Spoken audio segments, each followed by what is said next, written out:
Good morning. तो अब हम लोग का नया टॉपिक है अपूर्ण प्रवाहिता। क्या है ये अपूर्ण प्रवाहिता?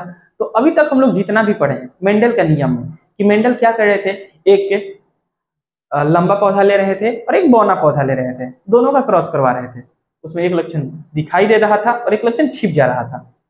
मतलब हमेशा ही एक लक्षण दिखाई देगा और एक लक्षण क्या होगा, छिप जाएगा। लेकिन फिर एक नए वैज्ञानिक आए और उन्होंने एक अलग ही एक्सपेरिमेंट किया और एक्सपेरिमेंट कुछ अलग हो गया। एक्सपेरिमेंट क्या था, वे एक पौधा लिए जिसका जिस पौधे का फूल क्या था, लाल रंग का, और एक दूसरा पौधा लिए जिस पौधे का फूल क्या था, सफेद रंग का, और उन दोनों का क्रॉस करवाया। तो क्रॉस करवाने के बाद पहली पीढ़ी में हिसाब से जो एक गुण दिखाई देना चाहिए था और एक गुण छिप जाना चाहिए था, लेकिन ऐसा हुआ नहीं। पहली पीढ़ी में जो संतान आया उसमें एक अलग ही गुण दिखाई देने लगा और इसी अलग गुण के कारण इस नियम को हम लोग कहते हैं अपूर्ण प्रवाहिता। क्या है नियम? अपूर्ण प्रवाहिता, अपूर्ण प्रभाविता, अपूर्ण प्रभाविता। तो अपूर्ण प्रवाहिता की खोज किसने किया था? कार्ल लॉरेंस ने। कब किया था? सन 1903 ईस्वी में। ठीक है। कौन से पौधे पर किए थे? लाल गुलबास के पौधे पर। किस पौधे पर किए थे? गुलबास का पौधा। गुलबास के पौधे का वैज्ञानिक नाम क्या होता है? गुलबास के पौधे का वैज्ञानिक नाम है मिरीबिलिस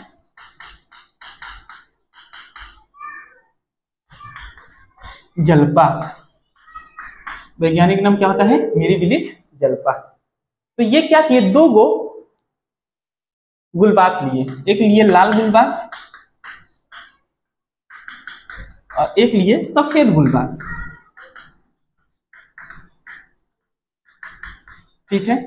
लाल गुलबास को हम लोग डिनोट करते हैं कैपिटल आर से, और सफेद गुलबास को हम लोग डिनोट करते हैं स्मॉल आर से। ठीक है। अब इन दोनों का क्या करवाए हुए? क्रॉस करवाए। तो जब इन दोनों का क्रॉस करवाए तो यहां से कितने तरह के जीन निकल सकता है? एक ही तरह का। और यहां से कितने तरह का जीन निकल सकता है? एक ही तरह का। सॉरी, स्मॉल आर एक ही तरह का निकल सकता है। ठीक है।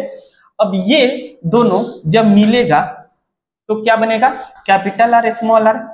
आप लोगों के हिसाब से ये संकर होना चाहिए, एक गुण दिखाई देना चाहिए और एक गुण छिप जाना चाहिए, लेकिन ऐसा नहीं हुआ। ये जो नया पौधा आया ना, ये जो नया पौधा आया उसका फूल ऐसा निकला जिसमें ये भी मिला था और ये भी मिला था, एक नया ही फूल हो गया। जब लाल और सफेद को मिलाकर एक नया पौधा आया, वो पौधे का जो फूल था वो फूल का कलर हो गया कैसा? गुलाबी। फूल का कलर कैसा हो गया? गुलाबी। ठीक है। तो यहीं से नियम आया क्या? अच्छा, फूल का कलर क्या हो गया? गुलाबी। और ये कौन सा पीढ़ी हुआ? F1 पीढ़ी। अब फिर से दो इस तरह के पौधे के बीच में अगर क्रॉस करवाया जाएगा तो क्या होगा? इससे कितने तरह के जीन निकल सकते हैं? दो तरह के, capital R small R, capital R small R. ठीक है। अब इसका एक चेकर बोर्ड बनाते हैं।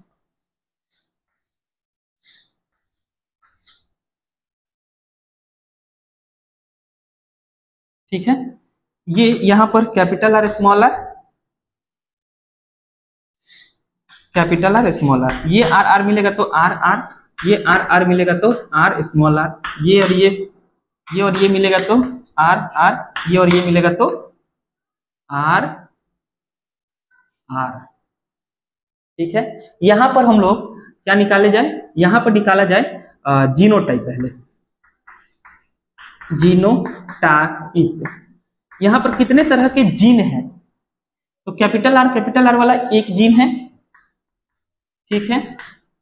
स्मॉलर कैपिटल आर वाला दो गो जीन है, 2:2, और स्मॉल आर वाला कितना गो जीन है? एक गो जीन है।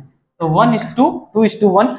ये क्या है? जीनोटाइप अनुपात है। फिनोटाइप अनुपात निकालते हैं। फिनोटाइप अनुपात क्या होगा? फिनोटाइप मतलब पौधा कैसा दिख रहा है। फिनोटाइप मतलब पौधा कैसा दिख रहा है।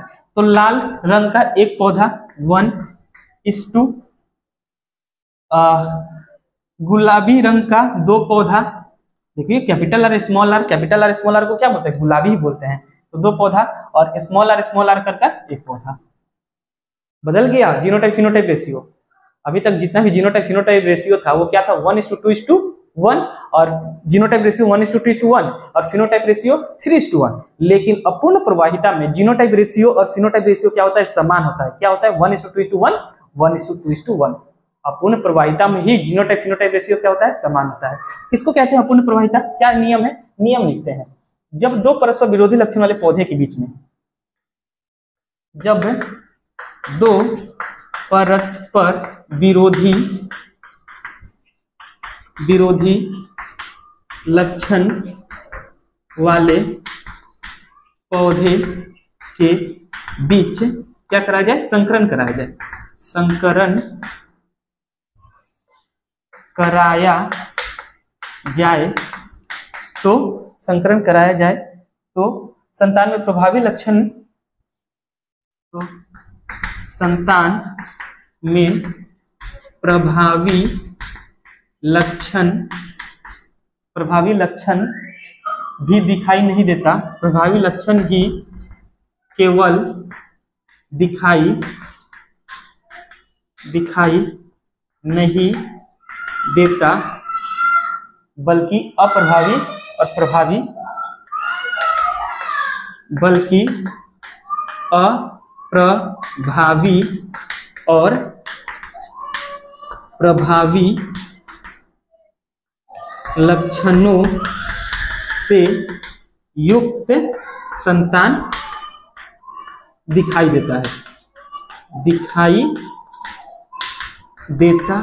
है। इसे ही अपूर्ण प्रवाहिता कहते हैं। इसे ही अपूर्ण प्रभाविता कहते हैं। तो ये है क्या, नियम। जब दो परस्पर विरोधी लक्षण वाले पौधे के बीच में क्रॉस कराया जाए तो पहली पीढ़ी में केवल प्रभावी लक्षण ही दिखाई नहीं देता, बल्कि प्रभावी तथा अप्रभावी दोनों लक्षणों से युक्त संतान दिखाई देता है। इसे ही क्या कहते हैं, अपूर्ण प्रवाहिता कहते हैं। और अपूर्ण प्रवाहिता के दूसरी पीढ़ी में फिनोटाइप जीनोटाइप रेशियो क्या होता है, समान होता है। कितना होता है, 1:2:1। आई बात समझ में? तो इस चीज को नोट करिए, पढ़ते रहिए। All the very best. ओहो, ऊपर का तो दिखाई नहीं दिया, कोई नहीं, आप लोग नोट कर लीजिए इसको।